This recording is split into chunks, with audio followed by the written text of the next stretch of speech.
right. And with that, now with that, we got a couple of bonus materials here. We'll just kind of go through these quickly. Uh, so overseeing third-party managers and then working with Section 8. Here, why don't you take over this one here, Jeffrey, on third party? Yeah, when we're talking about working with third party property managers, okay, it's very important that you review the monthly statements, and this really has to do with the owners that are working with us or working with other property management companies, or if you're a property owner of a larger apartment complex. It's just very important to actually look at the statements. A lot of people allow things to just go on autopilot, especially, yeah, if the cash flow is good and, they don't really consider it. But reviewing financial statements, seeing how much money is being spent on maintenance, expenses, your regular expenses, say, for example, if it's a multifamily and the owner has to pay for the water because it's individually metered, or if they have to pay for a landscaper, usually those fees would be consistent, but it's the water is going to be slightly inconsistent. It's going to be more seasonal, depending on how much watering is done or whether they've actually put in water saving landscaping. So reviewing those is going to give you the idea as far as what's going on, and then you could see anomalies over time.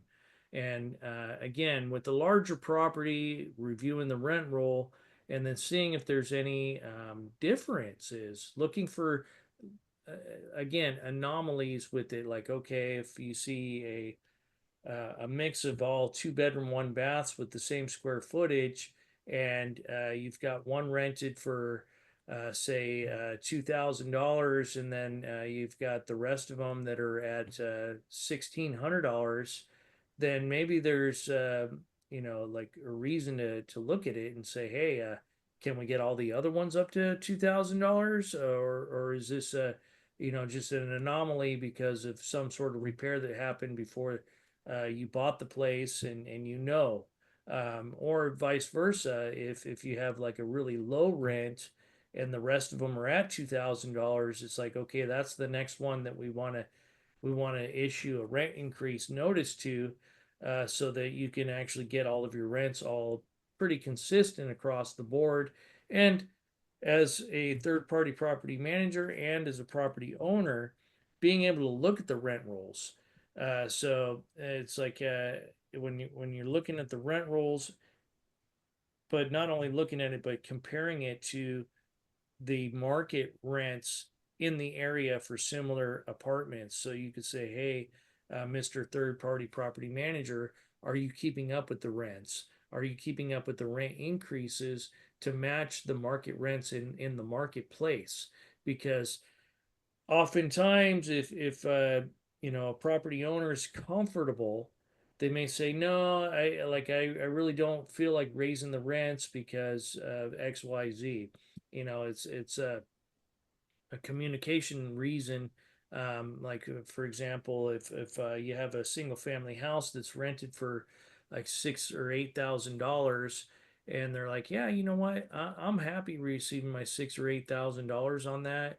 So I really don't care about doing a $100 or $200 increase. I'm just okay with that because they have this feeling that, oh, if they consistently raise the rent, that eventually those tenants are going to move on.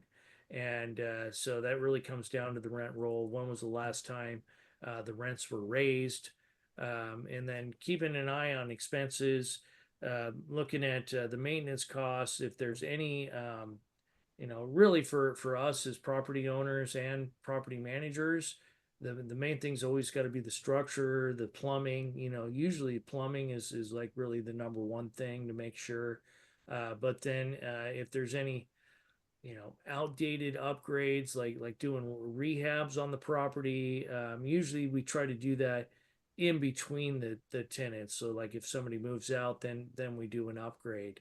But while the unit's occupied, sometimes it could be like a ceiling fan, or upgrading the window blinds, or putting a security screen on the outside if there isn't already one in place, as an incentive when we're doing lease renewals, to say to the resident, hey, if you renew, and because we're giving you a rent increase, but if you renew, we'll give you a security screen, or we'll give you a new ceiling fan, or some sort of an incentive for them to say, hey, at least the property owner is doing something extra on this asset, so that as a tenant, like, well, they're not viewing it as an asset, but they're viewing it as like, hey, at least they're doing something to make my home a little bit more nice.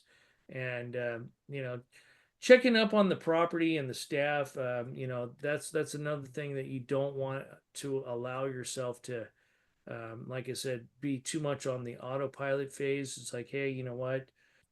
If you're a property owner and you're working with a third party property management company, that doesn't mean that you're totally passive. You still have to get out there and look at the property once in a while, and make sure that the staff is treating the clientele, that the customers, the tenants, with respect, and that they're renting it at the right price. Because, believe it or not, I have had stories where other property owners have said, "Yeah, you know what?